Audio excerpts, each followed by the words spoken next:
now like to welcome to the stage Kenny Farquharson, columnist and senior writer at The Times, to give some insights into the current political landscape. And Kenny will also be fielding some questions after his speech, so get your thinking caps on.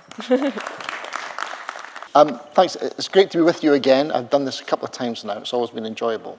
And last time we had this gathering, I gave you three things that to look out for in Scottish politics, three things to put on your radar. So how did I do with my predictions? Let's mark my homework. Well, a mixed bag, to be honest. The first thing I predicted was that Scotland would fall out of love with the SNP. And that has certainly happened. The SNP lost 39 seats at the general election. What I failed to predict was that Humza Yousaf would make such a mess of being First Minister of Scotland. Such a mess that he had to resign. So I didn't see that coming. To be fair, nobody else did. So I'm only going to give myself half a point for that prediction. Nevertheless, to use Muriel Sparks' favourite word, nevertheless, I get docked half a point there. So second, I said that the vibes around being British were about to change. The vibes in Scotland about being British were about to change. My argument was that with Labour in power, with different faces, different values, different accents even, and with the nightmares of Boris and Truss behind us, the urge to break away from the UK would feel less urgent than it did under the Tories. And it's true that while support for independence has stayed pretty strong, about the same, it has fallen down the list of people's priorities. Its salience has weakened. But the good vibes about a Labour government haven't materialised, certainly yet. In fact, they haven't kicked in at all. So another half point for that prediction, I think. And finally, last time, I said that the SNP would get a kicking at the general election, but, and it was an important but, it wouldn't really matter because Westminster politics don't mean diddly squat in Scottish politics. It's Holyrood that matters. And on this one, I'm on firmer ground. Like I say, the SNP lost 39 seats at the general election, left with just 9. And yet some polls have the SNP and Labour neck and neck for the Holyrood elections in 2 years' time. Holyrood is the crucible of Scottish politics, not Westminster. So I give myself a full point there, being good to myself. And as Meat Loaf famously said, 2 out of 3 ain't bad.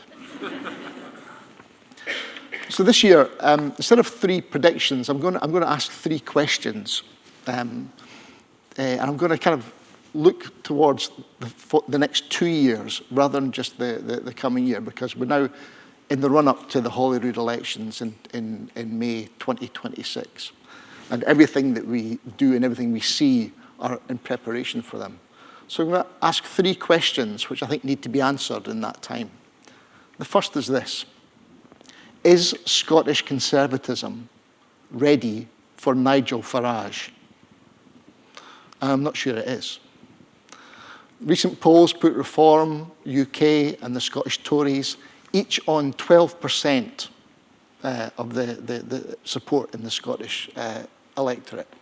This is despite Farage's party having no Scottish policies, no Scottish presence, no Scottish leader. And Farage didn't come north of the border at all during the general election we've just seen.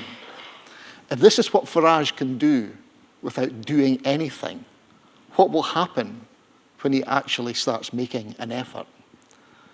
I think Reform could end up with a dozen MSPs in Holyrood, perhaps more. I think this will come as a big shock to Scottish politics, because we tend to think of ourselves as the kind of people who are immune to the Nigel Farages of this world. I'm afraid it's not the case. We're in for a shock. I think Scottish Reform will take votes from all the Scottish parties, except perhaps the Greens, but the most vulnerable are the Tories. And make no mistake, this is an existential threat to Scottish conservatism. And it's the reason that the new leader of the party, a guy called Russell Findlay, former journalist, he's been reorientating his party and Scottish conservatism to the right to face this threat. It's also the reason behind the Tories' new slogan, which was Finlay's slogan in the election campaign, common sense for a change. Finlay's politics are the politics of the saloon bar and the golf club 19th hole. And to be fair to him, I think he's correctly identified where he needs to be, and that's where the threat is, because the people he needs to hold on to keep from drifting to Farage and Reform are a very particular kind of Tory.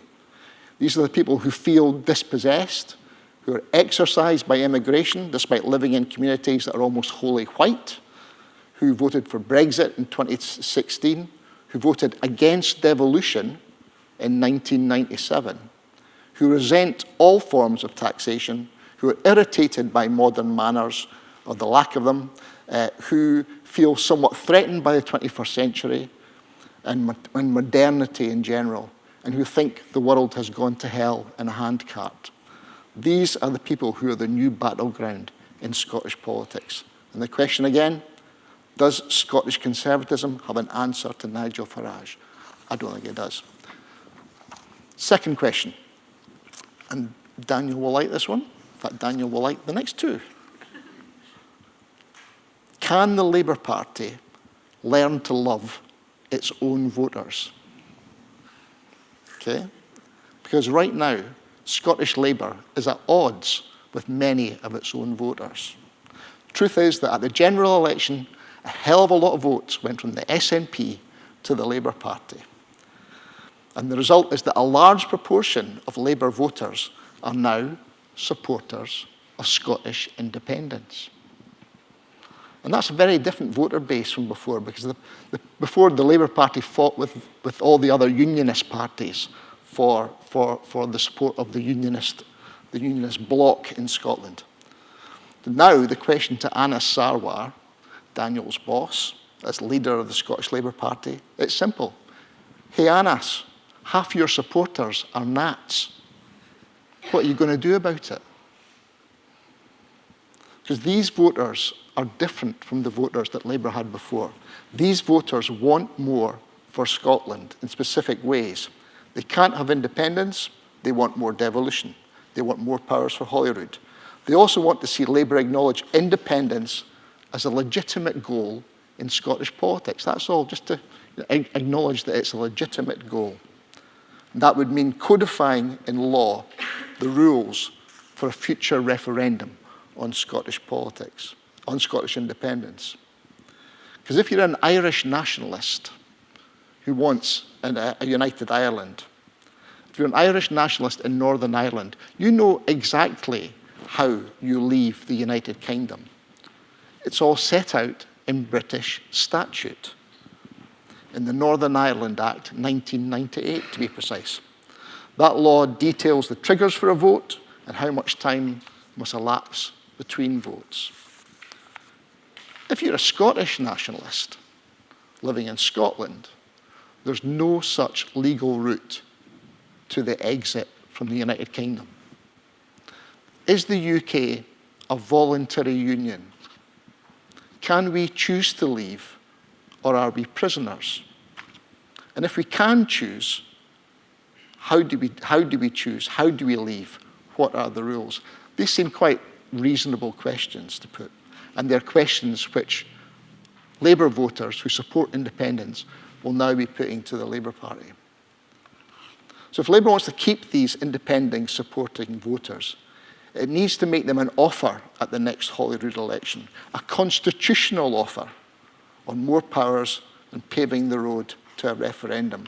Otherwise, these voters will come to the conclusion that Labour doesn't understand them, that Labour doesn't really get them, that Labour doesn't really want them, and they will return to the SNP. So that's the question there. Can the Labour Party learn to love its own voters? And my last question, I think, is the most important of the three. And it's this. Is it okay to lose an election and still win power? I'll say that again. Is it okay to lose an election and still win power. To explain what I mean, I want to paint you a scenario which is entirely credible and borne out by a couple of recent opinion polls. Let's say at the next Holyrood election, and now in less than 2 years' time, the SNP beats Labour by 1 seat. But in those circumstances, the SNP can't put together a parliamentary majority, not even with the Greens in Alba. So the SNP win the election, but can't form a government. In those circumstances, the expectation is that the unionist parties in Scotland would join forces and put Anna Sarwar in Bute House as First Minister. In other words, the party that came second would win power. The party that came first would lose power. Is this okay? That's the question.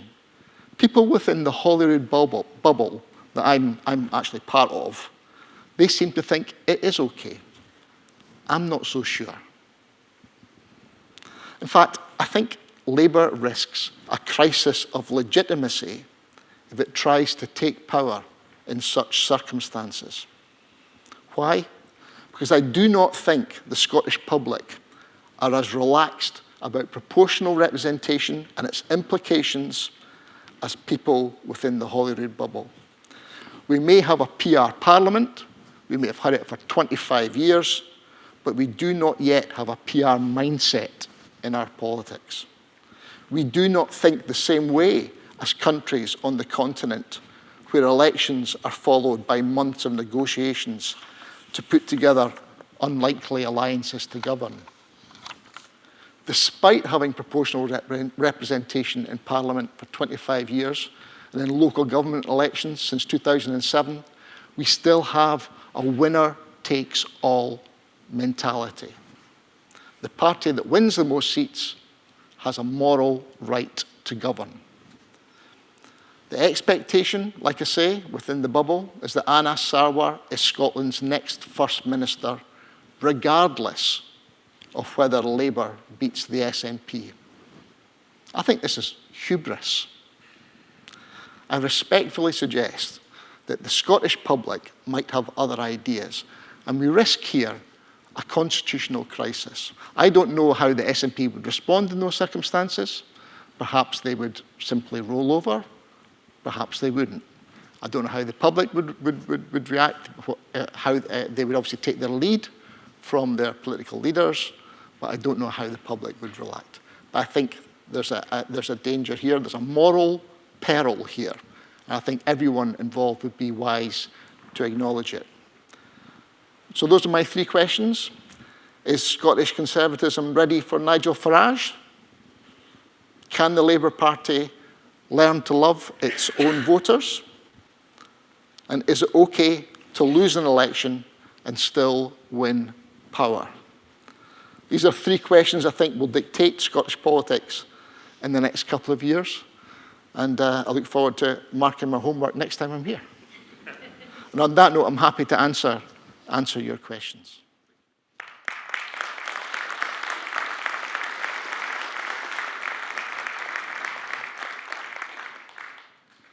Don't be shy. It's Phil over here. Right. Kenny, Mark Lund from ASBOF Self-Regulation in the UK Advertising. So as a Brit, as an English person, I'm afraid, half Czech, but you know what I mean. How is it that Nigel Farage is popular in Scotland? Because he seems to us south of the border to be the very epitome of, you know, a kind of little Englander sort of stereotype. And I take absolutely your point about people who are suspicious of the 21st century, its manners, its technology, and all the other things. But everything you've been saying about the very specific Scottish identity seems to go against that, you know, Farage winning.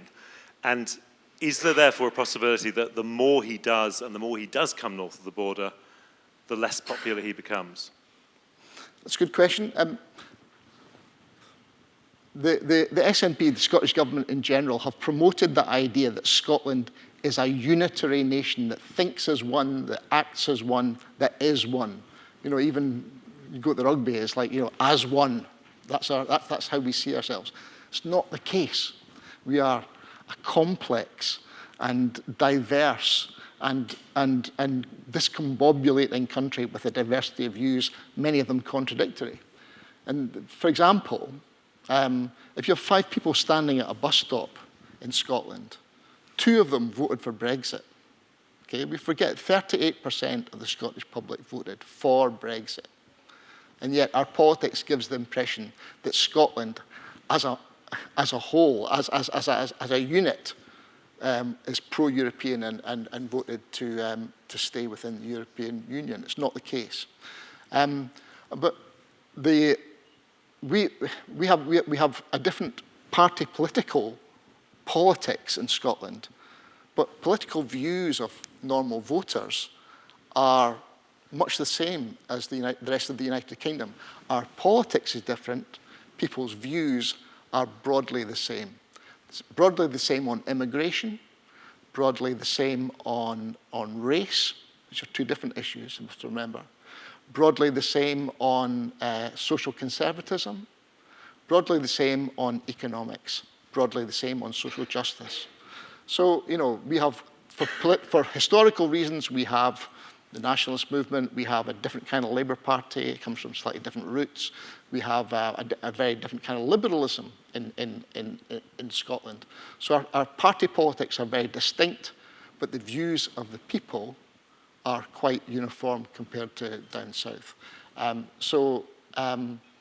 It's not a surprise to me that Nigel Farage has we forget actually that in the last European parliamentary elections, before we left the EU, there was 8, I think there's, Daniel will correct me if I'm wrong, I think there was 8 Scottish MEPs. One of them was UKIP, okay? We elected, one of the 8 people we sent to Brussels was a UKIP politician called David Coburn, okay? That's 12.5%. I went to a very good school in Dundee. 1 in 8 of our MEPs was UKIP. So I think it's entirely credible that we will have a Nigel Farage. It'll be interesting to see what the leader is like. I'm fascinated by this. Who will be the leader of Scottish reform? Who's the pint-swilling, golf club Scotsman who's going to kind of do the Farage trick north of the border? That will be fascinating, because we all know one, don't we? We all know a few. We might even be related to a few. So let's see what happens there. Lady here in the front.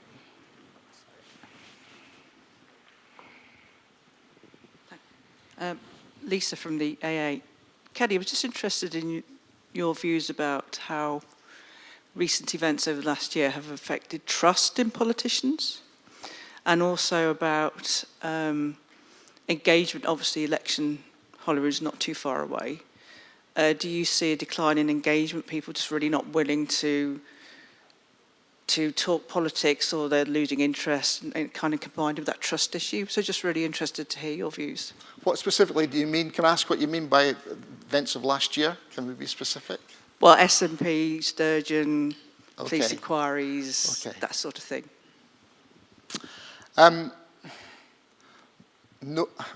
Nobody likes politicians. Trust in politicians has been in decline for some time. I'm a journalist. People don't like journalists either. So I think we're estate agents, kind of journalists, politicians, we're all kind of bottom feeders there in the polls for popularity. The events of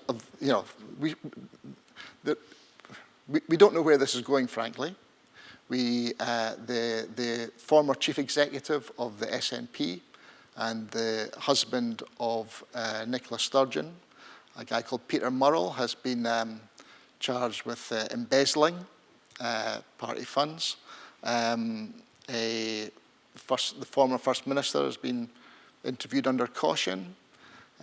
We still don't know what's going to happen there. Various things have happened. I think various... I have to watch what I say because this is sub judice and subject to the Contempt of Court Act 1984. So I'd probably... There are things that one hears but one can't say. But I think it needs to be resolved. I think the fact that it's hanging over Scottish politics isn't good for anybody from either side of the constitutional divide or any political party. I think we need to move past it. But I think it just feeds in a broader sense of malaise, which I don't think is just a Scottish problem. I think it's a problem right across the Western world. It has its roots in... primarily, in my view, it goes back to the financial crisis of 2008, when everyone suffered, and yet the people who were held responsible, who were deemed responsible, were not held responsible for what happened. The world was plunged. We've all suffered austerity. Wages and standard of living are still at that level. I think wages are still now, in terms of their real value, are only at 2008, 2009 levels. So cynicism about politics I think is linked to economics, and it's linked to the idea that we have not really seen justice done from the biggest convulsion in our lifetimes, really, pre-COVID. COVID is slightly different. I think COVID is fascinating. I think we've begun to get our heads around the effect that COVID has had. During COVID, Nicola Sturgeon's popularity was huge, and people had great trust in her. But I'll tell you why I don't think we've processed COVID. Where's the great COVID novel? Where's the great COVID film? Where's the great COVID song? Where's the great COVID play? The absence of all these things tells me that we as a society have not begun to process it. Daniel was talking earlier on about creative process. The creative process is not... We haven't really brought that to bear yet on perhaps the biggest social event of our lives, and I think that shows a kind of we're still managing it. We're still trying to process it. But hopefully, I've answered your question. Have we got time for one more, or not? Well, Daniel's just left, so it's not a marking his homework question. But I was very struck by what he said about too much Scottish politics has been inward-looking, and there needs to be a change to an outward-looking Scottish politics and potentially an outward-looking Scottish economy and all these other things. Does that ring true with you?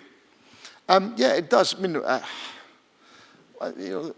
let's give Scottish politics and the Scottish Parliament its due. Scotland was run by direct rule from London for hundreds of years. Okay? Scotland did not have its own distinctive democracy.